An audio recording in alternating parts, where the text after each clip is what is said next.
हाँ, तो आज अनोखा ये हुआ है कि इससे पहले कुछ मुझे रियलाइज़ होता है कि काशी गलत नहीं थी, काशी भाई बाबा के मौत की ज़िम्मेदार नहीं थी। तो इस शनिवार वाड़ा में आने से पहले एक एपिसोड गया है कि जहाँ पर हम दोनों काफ़ी एक दूसरे को जानने लगे, क्लोज़ आने लगे और फिर हम लोगों का मेरी ड्यूटी का ट्रांसफ़र हो जाता है शनिवार वाड़ा जो कि बनकर तैयार है। तो नए-नए विजुअल्स आने वाले, अच्छा खासा ये देख सकते हैं आप पीछे गणेश दरबार जो आज तक हमारे शो में कभी नहीं दिखा था। विजुअल्स बहुत अच्छे हैं, इसी और अच्छे आएंगे, इसलिए आपको देखना पड़ेगा। काशी भाई बाजीराव बल्लाड़, बताइए आप। तो आज पहला ही दिन है जो हमने खुद शनिवार वाड़ा में शूट किया है। हमने एंटर ही किया है, अभी एक्चुअली एंट्री का ही शूट हुआ है हमारा। और काफ़ी ग्रैंड एंट्री थी। और मैंने तो ये फाउंटेन्स वगैरह इतना विजुअल्स मैंने देखे ही नहीं थे, मैंने पहली बार देखे। तो काफ़ी एक्साइटेड हूँ मैं। आई एम सो ग्लैड कि this is so beautiful. It's a पूरा एम्बियंस, पूरा सेट का बहुत अच्छा है, काफ़ी रियलिस्टिक है।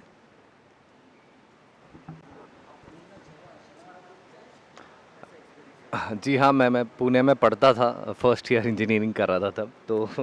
तो तो मैं गया था। बहुत अच्छी जगह है। कोई चीज़ें डिटेलिंग में याद नहीं आ रही है, लेकिन आई रियली फेल्ट गुड। अच्छा लगा मुझे वहाँ पे। डिटेल है, सारे पेशवाओं के बारे में बताया गया है। बस और मुझे हिस्ट्री के लिए और जानना पड़ेगा, क्योंकि पेशवा बाजीराव के बारे में तो मैं ये कहूँगा कि राव किताब मैंने थोड़ी पढ़ी थी कैरेक्टराइजेशन के बारे में। तो शनिवार वाड़ा जहाँ तक कि मुझे पता है बनने के बाद भारत के राजनीति का एक बहुत बड़ा केंद्र बना था, जहाँ से मराठा साम्राज्य की सारी चीज़ें ऑपरेट हुआ करती थी, राजनीति। तो काफ़ी इम्पोर्टेंट जगह हुआ करती थी उस वक्त की। मैंने तो मैं कभी it will come as a shock for everyone, but मैं कभी पुणे गई नहीं हूँ। हाँ, और शनिवार वाड़ा भी मैंने नहीं देखा है। ये तो फर्स्ट टाइम मैंने हमारा सेट देखा। और मुझे फिर मतलब समझा कि ओके फाइन, इतना ग्रैंड था, इतना अच्छा था। इतना मुझे भी हिस्ट्री के बारे में नहीं पता है। मेरी मम्मी को एक्चुअली बहुत नॉलेज है।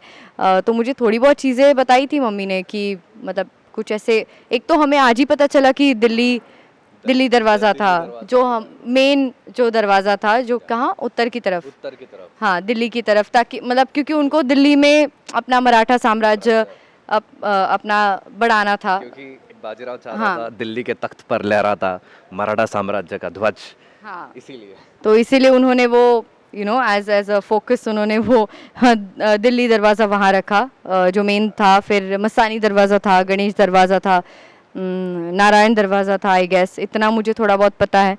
और मस्तानी दरवाज़ा, गणेश दरवाज़ा इसलिए था कि सारी औरतें पूजा कर सके गणपति जी की। एक काशी के लिए भी बनाया था राव ने गणपति जी का मंदिर, जो आज ही हमने आज स्क्रिप्ट ही में हमने भी। स्क्रिप्ट में लगा हाँ डाला था कि चिंता मत करो, हाँ तुम्हारे लिए भी एक गणेश जी का मंदिर बनाया गया है हाँ ना। तो और मुझे ऐसा लगता है कि एज अ पर्सन हम लोग एक चीज़ मोटिव, जैसे तुम्हारे फ़ोन में भी है एक, है ना। तो हमारा मोटिवेशन होता, तो मुझे ऐसा लगता है कि उस वक्त बाजीराव का भी एक मोटिवेशन हुआ करता था, रहेगा। रहेगा कि इस दरवाजे को मैं देखूंगा ना, तब तक मुझे दिल्ली की याद आएगी कि मुझे दिल्ली के साम्राज्य पर कब्जा करना है। हाँ। हाँ? तो वही मुझे एकदम से स्ट्राइक हुआ और मैंने इस चीज़ के बारे में आपको बताया।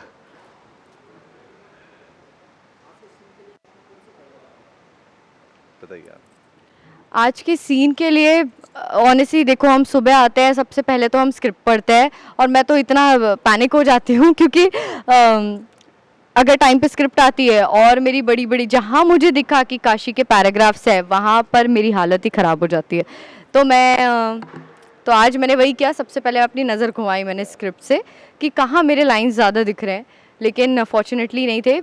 बहुत ट्रीटमेंट वाला ये सीन था, हमारी एंट्री है, ये है वो है। तो एज एन ऐसे प्रिपरेशन तो नहीं, बट एवरी डे हर सीन के लिए हमारी कहीं ना कहीं प्रिपरेशन हम करते ही हैं कि कैसे परफॉर्म करना है क्या। और मेन हमारा सब कुछ ना इम्प्रोवाइज हो जाता है सेट पे ही। गिव एंड टेक होता है, वो कैसे बोलेंगे क्या पता, वो उन्होंने लाइन चेंज कर दिया, उन्हें ऐसे बोलना है या मुझे अगर कुछ चेंज करना है। सो इट हैपन्स वहीं पे, very impromptu. Nothing is very mechanical और nothing is very pre very prepared. ऐसा कुछ नहीं होता है हमारे सेट पे, तो स्पेशली नहीं होता है।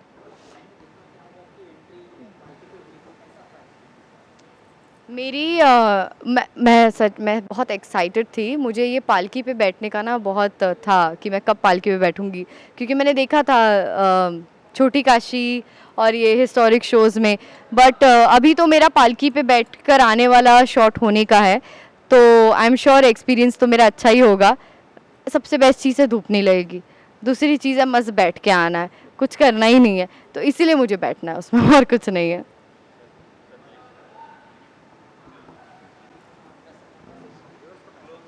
हाँ हाँ।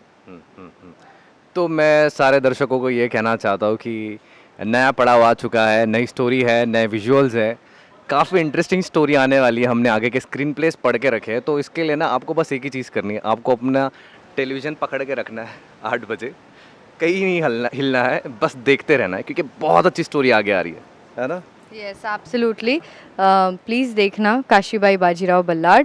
बहुत इंटरेस्टिंग ट्रैक्स है, बहुत ड्रामा है, सब कुछ है, और आपको देखने में भी मज़ा आएगा, क्योंकि इतना ग्रैंड सेट है, काफ़ी सारे एक्शंस है, काफ़ी सारा बहुत कुछ है, इट्स लाइक लोडेड।